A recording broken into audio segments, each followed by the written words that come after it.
Thanks for listening to Fluff and Crunch, where we talk about the connection and sometimes disconnect between system, setting, and story in tabletop RPGs.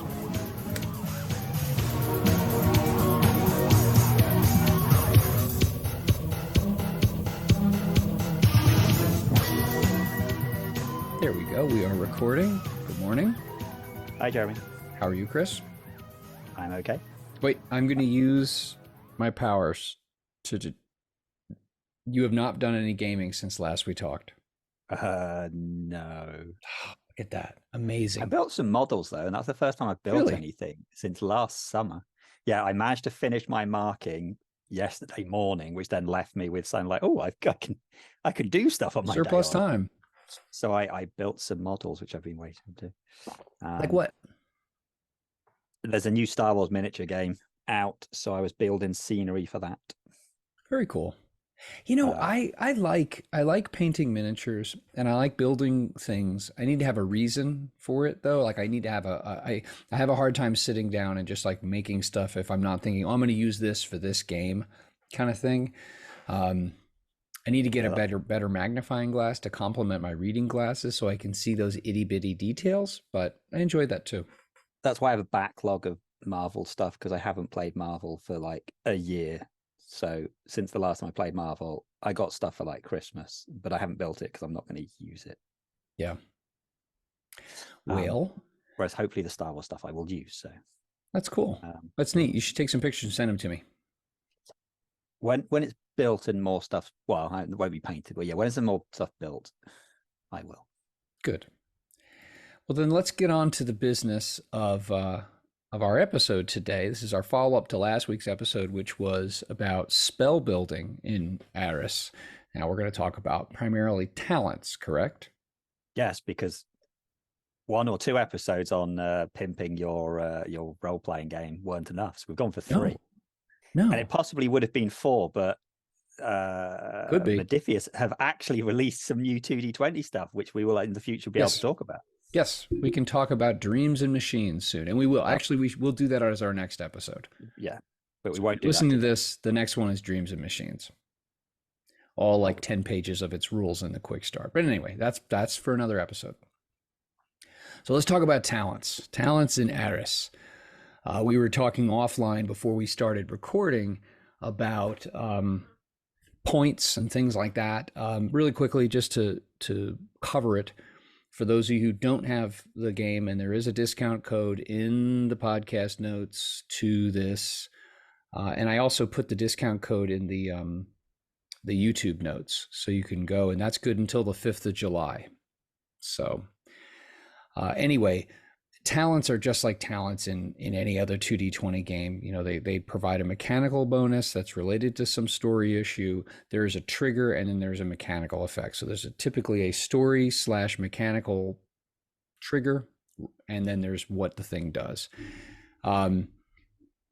I lifted the idea and a decent amount of this system from John Carter of Mars. And John Carter of Mars is unique among the 2D20 games in that there are no lists. There are talents, but there are not lists of talents from which you choose. There are talents you can use as examples because you create your own using points. John Carter, you can do up to a rank 4 or rank 5 talent. Yeah, I think it's either 4 or 5. And each rank, and this is the same as in Ahris, each rank is equivalent roughly, underline the word roughly, to 1 momentum spent. At character creation in my game, you start off with 3 points with which to make talents, and you can't have anything higher than a rank 2 talent. And the reason I did that, it came right out of playtesting that we built a rank 3 talent, which meant spending 3 momentum, and they made a talent per the writing of the rules that enabled them on basically every attack to get 2 free bonus d20s, because that's how much 2. Because you'd buy the 1 for 1 and the second one for 2. So a rank 3 talent, by the rules, the way I had them written in, could buy you 2 additional d20s for free, and you just became a killbot.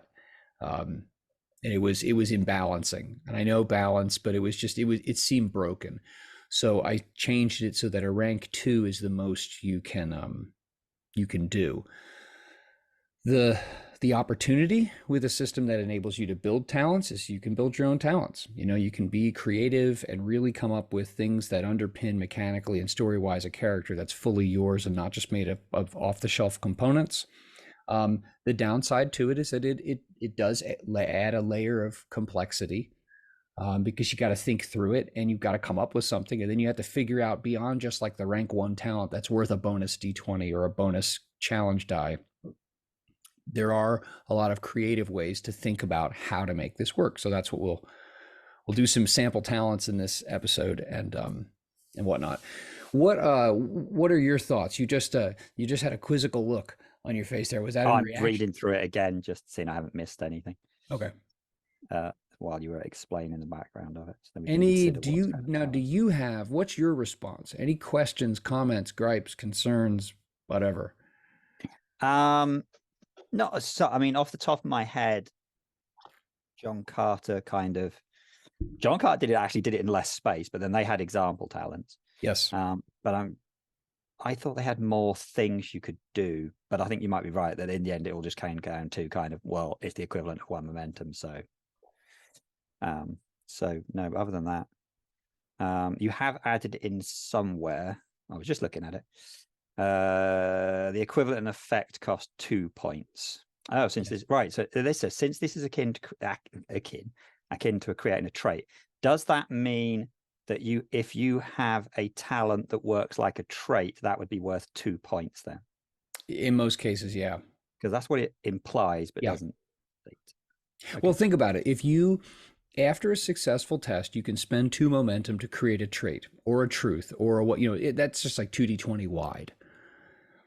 For a GM to create a scene trait on the fly costs 2 threat, which is the same mechanical cost as 2 momentum.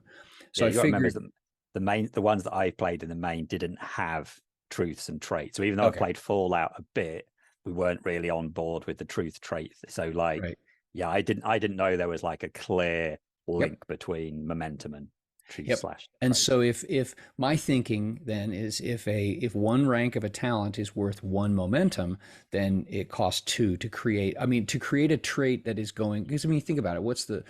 A trait lingers. And actually, I explicitly state this in chapter 2, where I talk about all traits are considered to be persistent unless otherwise stated. Like if a building's on fire, it's going to stay on fire until it gets put out or it burns down or something like that. So to create something, to invoke something that's going to last, that costs a little more. What I've got, one of the things that I've done is looking at, the spell system. We talked about spell creation last time. In the first free expansion, which is just 8 pages, it's got 10 talents, some spells, and some monsters. I went through and I created a series of rank 1 and rank 2 talents. And so what I figured we could do is pick 1 or 2 of those, walk through them, and then if you want, we can come up with something completely on the fly right now and work through them. Yeah, because there was a couple I'd like to basically. Oh crap! I've gone to the wrong screen. Now I can't see you. You could still see me, so that was pointless. There's kind of like things from D&D that I'd like to have a talent for, sort of thing. So that seems sensible to me. Well, let me start off with something really boneheaded and easy. Okay, this is where if you're a little tenuous or confused about the idea of talent creation, like how do I do this mechanically and story-wise, like what do I come up with? If you're drawing a blank, remember that 1 rank of a talent is worth 1 momentum. And one of the easiest things you can do and most readily useful things you can do with 1 momentum is buy a bonus d20 before a roll. Okay, so here's a talent that I came up with that's in the expansion. It's called I Can Fix It. And it's a rank 1 talent. You get a bonus d20 on operate tests to repair mundane items. So the trigger is you're about to attempt to repair a mundane item. This is an obvious, easily created talent because it's rank 1. You when the trigger goes off, that is, you attempt to repair a lock, the rudder on a boat, or whatever. You're attempting this an operate based test to repair a mundane item. There's the trigger. The mechanical benefit is a free bonus d20. Real simple. There it is. Um, I've got another one. Now, this one is a rank one, and I really dig this. This is actually one that one of my players came up with last weekend when we most recently played. She called it Vengeful. Rank one. It says gain a bonus d20 on your next attack against an enemy that has caused any stress damage to an ally since the end of your last turn. So it has a very clear trigger. Yeah. So some enemy has harmed one of your friends since the end of your last turn. So this has gone into another round. If you attack that enemy, you get a bonus d20. So that's just another rank one because all you're getting mechanically is a single d20, and there's a very clear story trigger. Sorry, I've just downloaded your thing and read one of your talents. Did you read the one about Joey? Yes. I haven't told my wife that I made that yet. I made a talent called How You Doing, which is bonus d20 for a persuasion test of a romantic or lascivious nature. It sticks out. All the other ones have got, oh, you got, I can fix it. Okay, that's fine. But all of the other ones are just kind of say what they do. And then you've got this one. How you doing? Which is good. How you doing? You know where I can fix it? You know where that comes from? That comes from Jeff Spicoli in Fast Times at Ridgemont High, right? Ridgemont High. My dad has an awesome set of tools. I can fix it. When they smash up that guy's car. I've seen it in other things, but it will be coming from that because that's older. Yeah. That's funny. So yeah, it's eventual. Yeah. Gain a bonus d20 on next step. Right. So that's the kind of thing I did want to talk about. So in your rules, you've got these two things that you can pivot both ways. One, you've got like if something is super broad, that like you're just going to be able to do it like all the time. Yeah. It should cost one more. Yeah. And then you've also got the opposite. If something is really narrow, that it should either cost one less or be the equivalent of 2 momentum for 1 point or 3 momentum. Yeah, it would cost one less. So if we go back to Vengeful, so Vengeful triggers if next attack against an enemy that's caused stress to an ally, any ally. What happens if it was your next attack against an enemy that has caused stress to you? Because that is a lot narrower. You can only attack the person that damaged you, not anyone. Could that be worth 2 momentum, or do we need to make it narrow? You know what? My first reaction to that would be if it's against you, maybe you gain a bonus d20 and you gain 1 challenge die of extra damage. Yeah, that's exactly that would be my response. Yeah. But again, this is one of these places where you as the player with the GM who are running the game sit down and go, where are our limits on this? Where do we feel most comfortable? Yeah. I also think that like the difference between say Vengeful and this I can fix it, you go, wait, so you're going to get a bonus d20 on any operate test to repair a mundane item. That seems pretty broad. It is pretty broad. But again, I think sometimes it's useful to put your thumb on the scale in favor of what we'd call like utility abilities rather than just combat, so that people are, it's not just a game about killing things. Well, also how often are you going to use it? If there's going to be a lot of combat and it's for any ally, someone's always going to be getting damage. But actually, you've still got, it might be that no one gets damaged, in which case Vengeful does nothing. So it does have a trigger. It's not always on. Now I can fix it, right? Technically, it's always on, but how often are you going to be fixing things? Right. Well, probably not that often. Right. Well, then that seems fair. And it's not just an operate test, which would be way too broad. It's a repair thing. It's to repair something, and it has to be mundane. So it can't be like your magical clockwork, assistant robot thing. So yeah. Let's see. Are there any others in that list that you wanted to look at? Because I've got. Let's have a look at second strike. This is a good one because this is an example of an existing momentum spend. Yes. Which you've put it in italics. You've explained how you came to these points. So we've got it's a rank 2/1, so it's going to cost us two talent points. Minor action to take an additional standard action after a successful standard action. Second standard action is a +1 difficulty. Okay, so this is a standard momentum spend. Like it says there, the swift action option costs 3 momentum normally.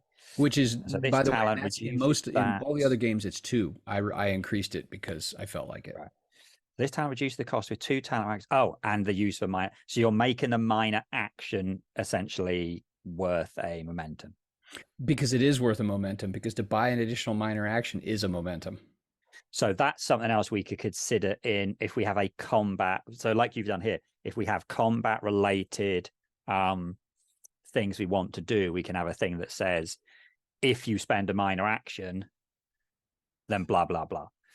And the minor action would give us an extra point to play with. So if we could take a rank 1 talent and a minor action would give us an extra 2 points point worth. more than normal. And the reason that the reason I put this in there as an option or as a way to go about using this is because, and I again, I say this out of love, like there are rules accountants out there. There are people who they enjoy the maths, the fiddly side of the game. And I have I have 2 of my players who are, they very naturally sit there, and that's that they get it satisfaction and enjoyment out of, like, figuring out ways to make things work. I don't want to say you can't do that.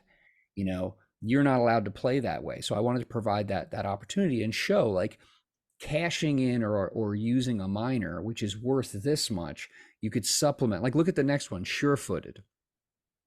Rank 2, -1 difficulty to agility-based test to maintain balance or when moving across treacherous terrain or surfaces. So there's a clear trigger. Why is it a rank 2? Because it's essentially giving you a personal trait, which is one of the 4 traits that I've got. It's giving you the personal trait of being sure-footed. And one of the things a trait does is it can reduce the difficulty by 1.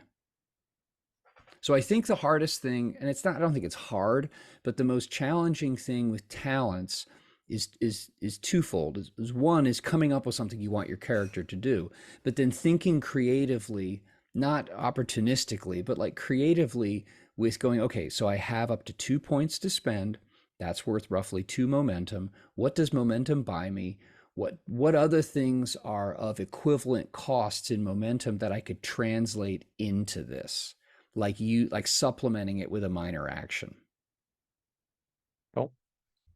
Yeah, I think that's I think it's handy that you've got the little ones here. I'm not going to moan now and say I wish they were in the book, because it doesn't matter, because essentially you can get it for free. I just got it. I didn't get it for free. I gave you 1 penny.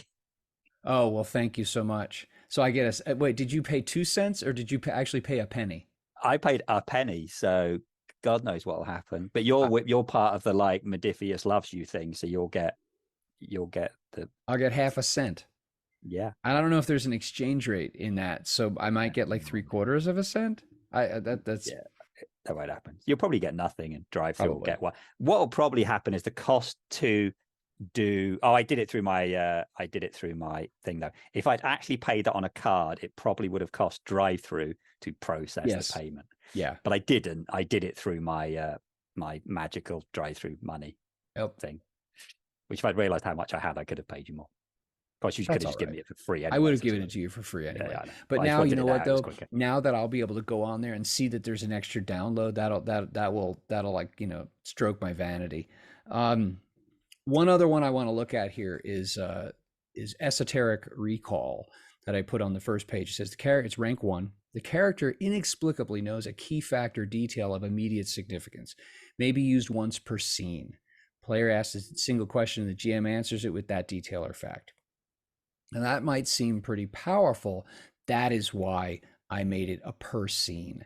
And I did that because if anyone wanted to use that in my game, I think that would be an appropriate throttle on it. But I also wanted to provide that as an example of other ways that GMs could think, like, okay, maybe I don't know how often something like that would come up, but potentially it could be used. It would be really useful in key moments, which in an investigation or something like that, or some kind of challenge, I think could be the thing that would enable the party to continue forward. Whereas, like, they keep failing their rolls and you're like, well, crap, we're stuck here. And then the story starts to sputter. All of a sudden someone's like, aha, I know. And that's helpful to everybody, but you don't want someone to be able to use it over and over and over again. I think the fact, again, all of these are going to be all based on the GM, but I think the fact that it's based on, it says knows a key fact. So someone could try and go like, right, I'm going to use my esoteric recall. I want to know the relationship between this No, person that I've never met, this other one. Well, you wouldn't know that. You have no way of knowing that. So no. Or, you know, I want to know what such and such is thinking. No, no, no, you can't do it. no. But to just say, right, well, okay, I I want to know just the want to combination to know that like lock. who the ruler of city is, or you know, there's something that in theory you could have learned from someone else, Yep. or you read it in a book or whatever. Then yeah, that's fine. So, and like you said in the description, it's the kind of thing that when you're doing an investigation role, when you succeed, every momentum normally lets you ask an extra question. This is just letting you ask a question without rolling. Yep. So yeah, it seems perfectly legitimate, but it makes sense to do the once per scene. Otherwise, yeah, it would be massively abused. Yeah. Or it We could know be. players. So yeah, We makes know sense. what players are like. Yeah. But I think that's the kind of the point with this, isn't it? I mean, yes, on the one hand, you haven't got a list of talents in the books, but then I can think back to sort of Infinity and Conan, where half the talents, like the first talent for everything was when you succeed on such and such a role, gain 1 momentum. And then most of them had a kind of like, when you do such and such a thing, gain an extra D20. So loads of them just had all the talents, which are the same as the talents for every other thing. And then they would have some talents, because obviously in these games, for those people who aren't aware, in Infinity and Conan and Mutant Chronicles, you had like talent trees. But a good chunk of the early talents for each of the different skills, because each talent tree was linked to a skill, most of them were the same. The amount of the times, like your first skill for your first talent for a skill was either a bonus momentum or an extra D20 when you roll it, or lowering the difficulty by 1. And so you have pages of all these different talents, and most of them were doing the same thing. At least here, you can, if you want to create 3 talents that do exactly the same thing, but you don't have to. You can create 3 completely different talents that are doing totally different stuff. Well, I always thought, like, you look in Star Trek Adventures and they have bold 6 times over. Like, okay. And cautious 6 times over. Like, I get it. They apply to different attributes, but they're the same thing. Yeah. And the actually, you just made me think of something that I have left off any examples here that the effect is giving you extra momentum. Although that's entirely viable, because that would, but I figure there are enough examples out there that are like that. I mean, examples not for this game, obviously, but examples in 2D20 rules for talents that provide that.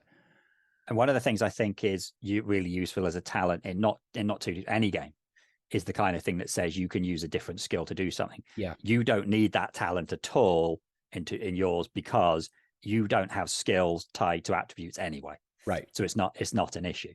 Right. Because one of the things I always have as a pet peeve is the amount of games where sort of all of the different talky, interacting type social skills are all on charisma. Right. But then you've got a character who's a big hulking brute, and you want him to be able to use willpower or strength for intimidation, and he can't, because the rules don't let him. Right. Or someone's trying to argue something and they can't use like reason or intelligence. Yeah. That's dumb. But you've separated those anyway, so it's not an issue. If you want to use I can't remember what your strength stat is. Brawn, probably. Brawn. Yeah, not brawn, because that's anyway. Yeah, if you want to use brawn and talk, there is nothing stopping you doing that in here. Yep. Yeah, but actually brawn and interact would be a perfect combination for intimidation. Yeah, if you want a thing that says, because you've already used up all your traits, if you want a thing that says like big and scary or intimidating, which along the lines of, well, we can do this 2 different ways. So I'm going to throw 2 out here, 2 different ways of doing the same thing. The most basic one is like, intimidating. When you make a talk roll to intimidate someone, you gain an extra momentum. Yeah. Easy but boring. Alternatively, you could go for the sort of the trait one, the big and scary and intimidating, and play it like a trait. When you when you use talk to intimidate someone and you're using your brawn, you lower the difficulty of the roll by 1, because that would count as a trait. Yeah, and then be ranked 2 different ways of doing a very similar thing. Or if you're a dick, doing both with 2 separate.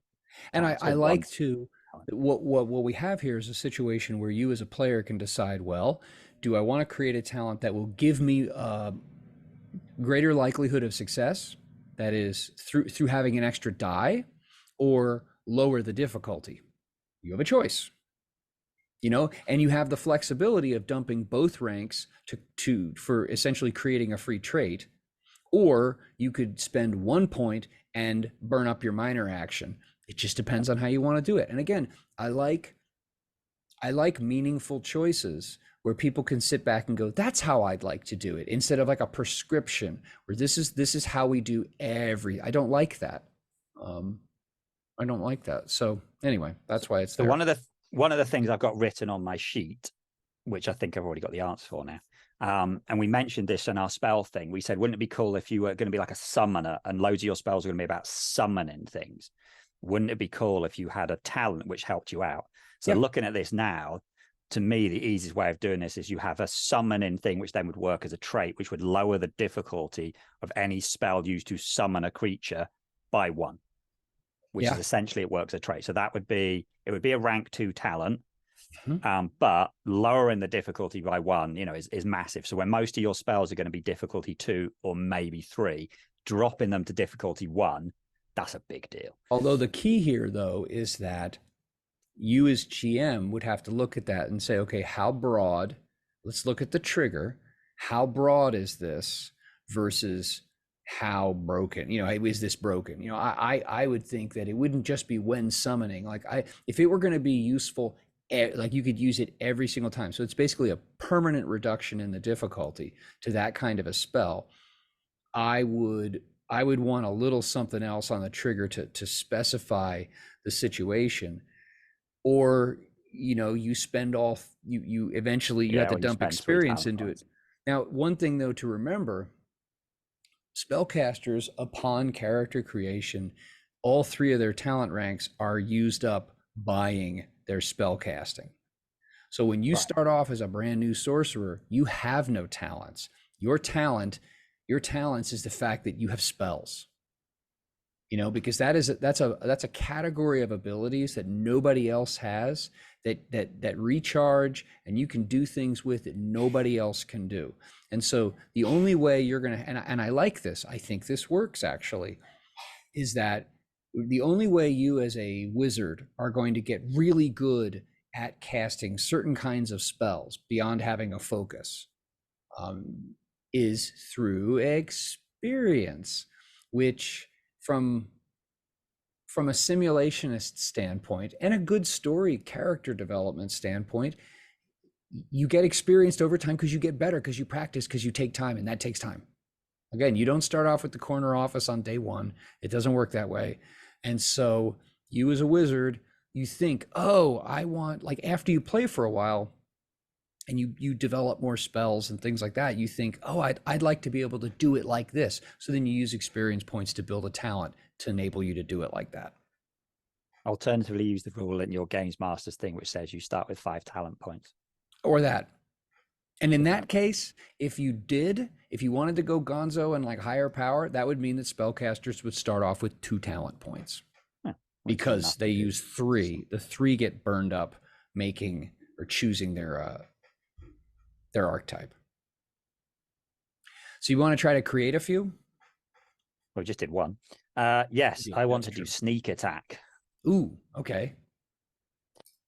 Because I figure I want this to be reasonably good, but I also feels like there's enough triggers on. This is one of these awkward ones that is the kind of thing a player might be able to do all the time, but they've still got to set a lot of stuff up. Yeah. So if you think, if we think in 5e, rogues can sneak attack a lot, but they have to have things set up. They need surprise. They need to be attacking with the person they're attacking is unhidden. Now, they added the nice thing in 5e where if you would just attack someone that there's an enemy next to. Now, that was the thing that made sneak attack super easy. But you always do have this funny thing that the rogue probably wins the initiative and then has a thing of, oh, crap, I can't. And I mean, later on, they get a thing, if you get to attack the person before they've got an initiative, you get to sneak attack them. But when you've got a low level rogue, you can't. You're like, oh, I can't attack because, right, so I'm going to walk up next to this bad guy and I'm going to delay my attack until one of my mates comes up and stands next to him. That's when I'll do the attack. Yeah. In the meantime, you might have been hit back. So you've always got this thing as a rogue that they have made ways of, sneak attacking is super powerful, but at the same time, sneak attacking is replaced. You never get a second attack as a rogue. So it's all about the sneak attacking. So yes, you can do a decent rogue or sneak attack every single turn. Yeah. But you have to do things to set that up. Yep. And you know what, though? That is, there's a mechanical and there's also a story similarity to this. Like, okay, Yeah. there's your throttle on usage. You don't just show up and because you're in combat, you're getting this extra damage. You have to, as you said, set it up. So I think we've got the spirit of it and some of the ideas of its current 5e incarnation. So let's talk about how would we do it here. I think the hard thing is that, I mean, what I want to do is straightforward. I want to be doing extra damage, or I want my attack to gain vicious or get +1 vicious. Either way, one of those. So I want 2 points worth. Okay, because either an effect, that's 2 points worth, or I want 2 extra combat dice, which is 2 points worth. Yeah. But then the thing I'm going to try and do is then I want this to be rank 1 because I want it to be more difficult potentially. I don't want it to be like every time I attack. Or when I do a melee attack, is much too easy. So, I want to put it, so we can put restrictions on, for example, the type of weapon. That'd be a restriction. Now, okay, yes, the player's always going to have that type of weapon, but straight away you put a restriction on, I'm not going to be sneak attacking with a 2-handed greatsword, which is going to do more damage. Yes, I'm going to do more damage, but I'm stuck to be doing like a dagger, which does less damage anyway. Or you could limit it to you could make a list, short sword, dagger, rapier, something like a lighter weapon. If we say it's got to be a one-handed or light weapon. Okay. Now I don't have a light weapon category. I have minor weapons. I have minor melee weapons as a category, but I don't have light. And I don't know if that would. Short sword would not. Short sword doesn't fit under that. But yeah, okay. So you could. I would be okay with like picking a couple of weapons, like dagger, short sword, or maybe you really do like you think. And I mean, 5e is all about ridiculous power gaming and like victory fantasy and things like that. So the idea just going with minor. Okay. The only thing on that major list that I think you should be able to use is a short sword. I don't like people using rapiers to freaking sneak attack. It annoys the hell out of me. But they do it because it counts as a light weapon, which is also whatever the word is that lets you use your dexterity. So you see all these rogues walking around with rapiers. Sneak attacking people from 3 foot away because rapiers are quite long, and you're like, that's not silly. Sneak attacking. Sneak attacks would be like. So okay, let's go ahead with you got to use a minor melee weapon. Yep. So chances are it's going to be a dagger or something like that. So okay. Because the other things you've got there are quite cool. We've got sap and club. Yeah, they're totally rogue weapons. Yeah, good point. Okay, we've got hand axe, but well, but it's small. It is small. You pull it out of a cloak. And also, then if we think hand axe, well, then I'm also thinking like hatchet or tomahawk. And again, it's like, okay. That's working fine. It comes out from underneath the cloak and whack. So that's one thing. We've already narrowed it down. I think if we narrow it further, then I think it's worth 2 momentum for a rank 1 talent, because we've already narrowed it down to what weapon we've got to use. Yes. And then there's got to be something else, which I think we could get really complicated. There's probably a really easy way of doing this, but. Okay, we don't have to say something silly like it has to be within reach, because all those weapons operate at reach anyway. So that's not you don't get anything for that. Maybe it has to do with movement or positioning. You've got to be attacking from behind would be the easiest one then, wouldn't it? Or attacking an unaware opponent. Or unaware or no, here's what I'm thinking. Unaware or distracted. So if the enemy is flanked, I think distracted. So unaware or distracted, that's fine. And you're using a minor melee weapon, and by adding that X, I think that either of those individually count as enough of a clear trigger. By adding a second one, I think that there you make it even narrower, and then you open up your case to make a Shaggy Dog story for having that extra point. So let's say, okay, that's cool. It is, you have to use a minor melee weapon, and the opponent must be unaware or distracted, and you get, it's worth 2 points. So what do you get out of it? You could either buy Vicious 1. What I like about this is that you could then write, as the player, you can write this in kind of 3 different ways depending on what you want. So you could go, I just want Vicious 1 because I just want it to be like a nasty attack. I'm just gonna, it's like I'm doing nasty stuff. I'm just wrecking this ball. Or you go like, no, I'm going for straight up damage. Like I just, I do. So you do 2 extra combat dice. Yeah. Or you can go piercing. Okay, Yes. I go in between their Yeah. armor plates, whatever it is. It's a piercing sneak attack. Um, Or, but wait, there's more if you order within the next 10 minutes or by July 5th. Just kidding. Or you could, here's one. So by what we've discussed so far, you've got a rank 2 talent. Or you said you want to do it rank 1, correct? I want to do rank 1, but we've said it gives Rank you 1, 2 but because of points the, because we've got 2 yeah, triggers. because of the narrowness of it, you're going to get 2 points out of it. Okay. So it's worth 2, but because of the narrowness, you're only paying 1. Okay, great. Well, what if you did this? What if you added your minor action to it and you said, I am going to get piercing and an extra challenge die, or piercing and a bonus. Really cool. How about this? This is the way I would do it. I would do like piercing or vicious and a bonus d20. Because if you think about it, if you come up to an opponent who doesn't know you're there, chances are you're going to hit, and you have a greater chance of hitting, and you probably have a greater chance of doing a lot of damage because you get to poke them where you want to.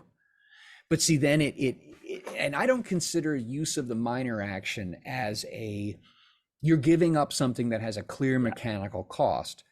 So I'm not going to worry about like how broad or how narrow or whatever. That's a different issue. But think about it. Moving within close range is free. But to like sneak up and make sure that the person is unaware of you, and that you move to pull out your tomahawk from your cloak, and you're not like, that takes more effort. That's a minor action. Yeah, this is what I like about doing it this way. Instead of having one thing that you've already written that says sneak attack, and that's what's, yeah, we've come up with like a sneak attack which 3 different rogues would have a slightly different sneak attack.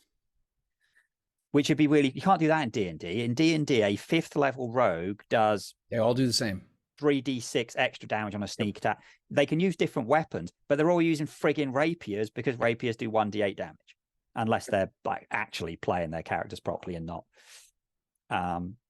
Or they do like the crazy stuff I did, where I had like a character who could like create psychic knives and throw them, but then I could always then hide. So I was permanently hidden throwing psychic knives as people, and then like all kinds of stupid stuff, because I was gaming the system, because I am one of those people. You are. No, but that's okay. I said that. I was the GM, so that was fine. Yeah. That was my GM PC doing that shit. I think right now you just made me think of something. Like if you say you decided to say you just like you tie the minor action to it. You have to use a minor weapon, a minor melee weapon. The target must be distracted or unaware, and it costs your minor.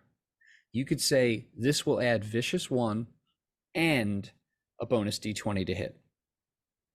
Yeah, totally makes sense. Now, over time, if you as like some kind of a backstabbing whatever character decided to be like that, and you practice that, you got good at that, like you would maybe go after weapons that enhance that. So if you had a weapon that had the vicious quality, that would make it vicious too. Or if you had a hand axe. Well, does that have vicious? It does. Okay, which makes sense. I think, but this is why I got this idea of a sort of a Native American kind of person who just leaps out of a tree and then just like probably just scalps something with a hand axe, doing their sneak attack, which does vicious 2. So every effect is an extra 2 points of damage. 2 effects with a weapon with vicious 2 with 2 effects rolled. Sorry, I'm reading your example for vicious. Yeah, I'm misreading. So yeah. Wow, that's a lot of extra damage. That's but see, this is something that you would then you would at this point you would have spent one of your 3 ranks. You would be committing to using your minor action anytime you did this, and you would have to have a certain kind of weapon, and you would have to arrange yourself vis-a-vis your opponent in a specific way. I think that works completely. And again, you spotlighted what I hope people will recognize and do with this game is get creative and come up with their own things. And frankly, I hadn't thought of the fact that you could okay, I don't have a rogue, I have an outlaw. Okay. Now, could anyone make a talent like this? Yeah, sure. But your warrior's really good with big weapons. So why the hell would a warrior make a talent like this? And in fact, the outlaw has an archetype talent that enables them to be more successful when attacking from ambush. Like when they launch an attack, they initiate an attack from ambush, they have some bonuses. Okay, that makes sense to me. So if you add this, you could either have it do more damage of a certain type, be more likely a hit, be some kind of a hybrid of those. Decide that you don't want to give up your minor action for it. You don't want to tie that to it. So you'd have 4 different people playing different kinds of outlaws, and they're all very different in how this is expressed.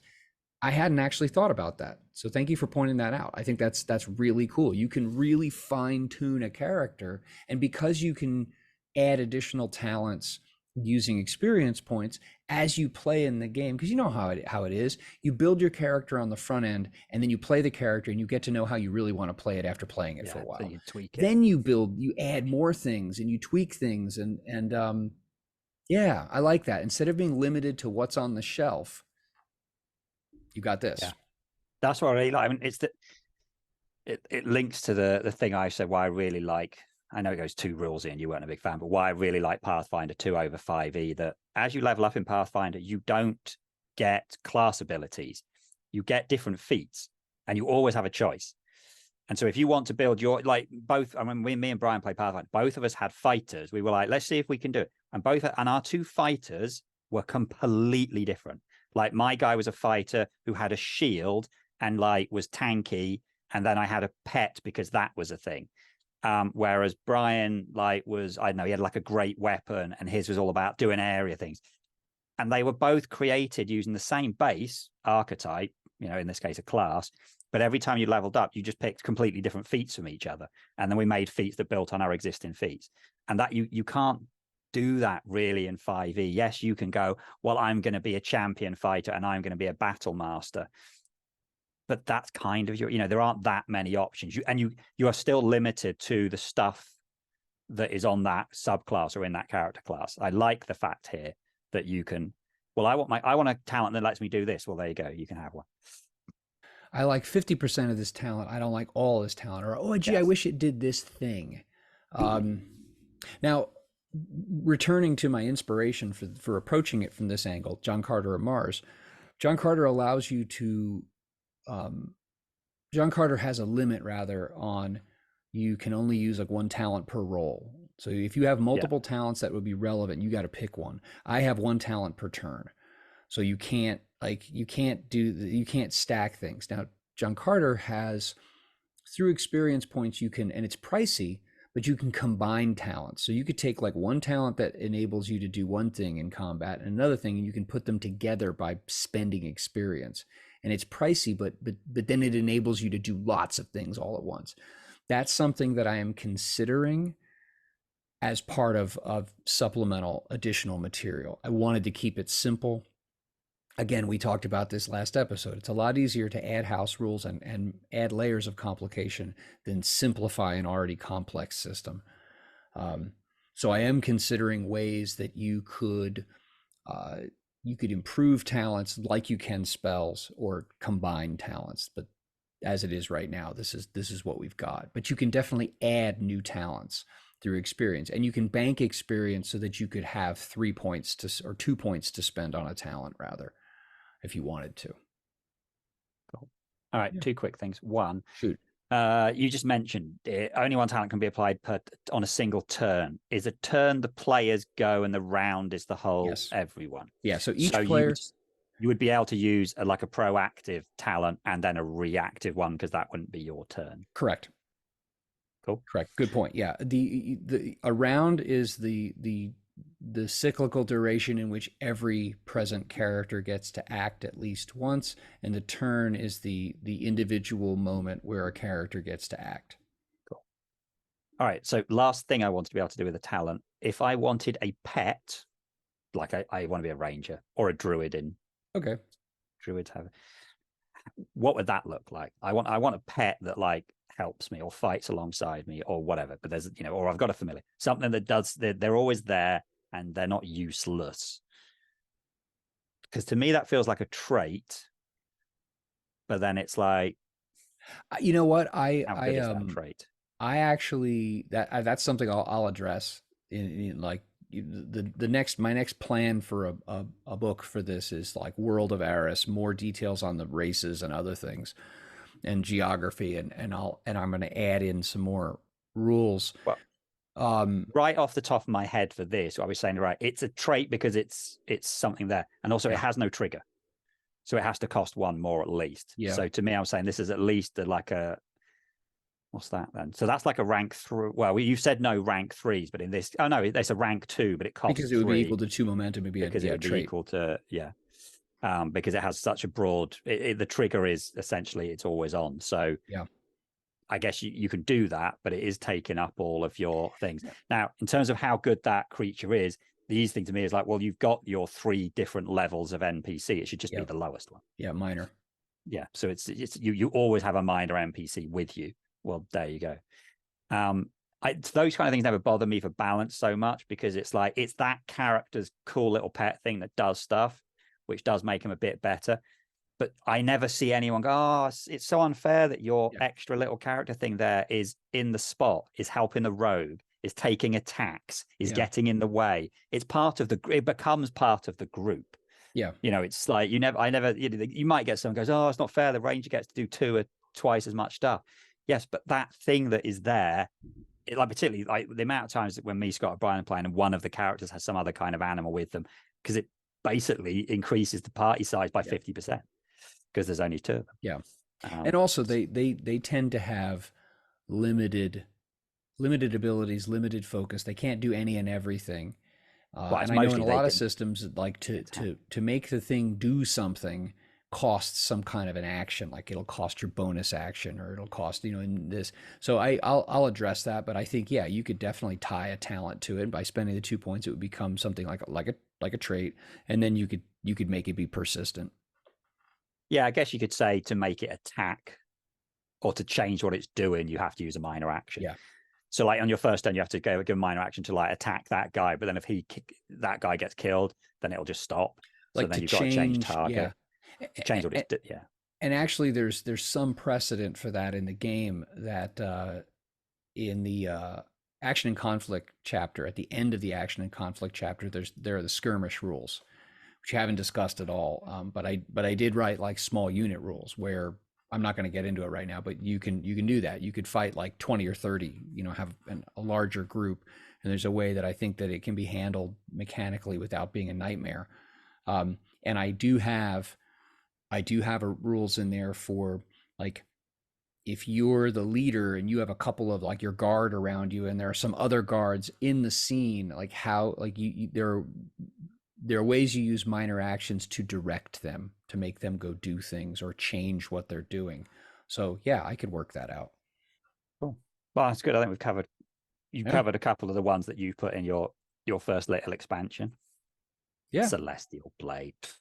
What? Celestial Because Blade? Yeah, you the called spell. it Celestial Blade. Uh, and we've covered a couple of the talents that you put in that, and then yeah, I've come up with some of that what I Yeah, wanted in, and I'm really happy with how the sneak attack could turn out. yeah. I think that's a really good way of showing the flexibility of how you've decided to do this. You could have just written a bunch of talents, and you would have written a sneak attack talent, and it would work one way, and that would be it. Right. And instead, we've shown that we can have a sneak attack that could be easier or harder to do and could work different ways in terms of what it actually does, which You know is what I'm going to literally do? showing the benefit of this. I'm going to write that up. I'm going to write that up just as a single freebie of how sneaky you're. Here are all the different flavors that I can think of sneak attacks. This is the flexibility and ease of this system, because that's a selling point, because and not, I mean, like, selling point of like, yeah, yes, I would like to make, again, I need more sand on my private island. Um, but I think that showing people like, hey, if you like 2D20, look at all the ways that you can engage and employ your creativity to do cool things, make your character be cool in the way that you want them to, instead of, okay, here are all the off the shelf components. I can only make assemblages of that which is already there. I can't create new. I can innovate. I can't invent. But in this, you can invent. I think I'm gonna do that. I was just thinking, all this sand that you want to buy for your private island, isn't it just outside? No, we You have live in dirt. like a desert. Oh, okay. We have dirt. When I think sand, I also think the implication. Now we have palm trees, but we don't have ocean. So for me, when I think sand, I think beach. I think maybe you should be thinking, yeah, water. It's implied. That's a problem that we don't have, because where I live in the town/village, where we have had 4 or 5 mains waters pipes burst in the last week. Lovely. We have had a lot of road closures and water problems. But yeah, we have plenty of water. Although it's not raining at the moment. That's good. At the moment. I don't remember the last time it rained here. It's been like a month or more. Like yesterday here. No. We had 1 week of sun and then that was it. Now we're back to having sun with rain. You know, our rain here is like a person blowing their lid. Like all of a sudden it's just screaming and screaming and and then it stops. Like honestly, that's what it does. We'll get these monsoons and it will late afternoon for like 20 minutes, it will pour like you're looking around for an ark. Like it will pour and our dirt has so much clay in it that the water doesn't sink in. So there's like sheet flooding on the streets, water pools everywhere.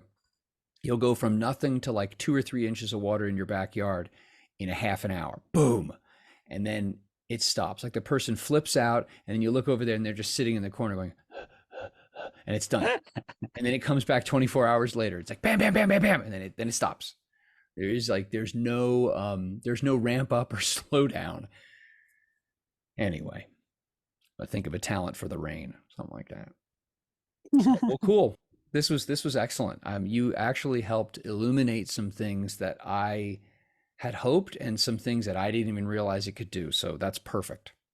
There we go. If you haven't already bought Ahris, then you should go and buy it, or find the person who's the creator of it and do a podcast with them for 2 years, and they'll give it you for free. Mm-hmm. So that's what they'll do. All right, man. Have a great day.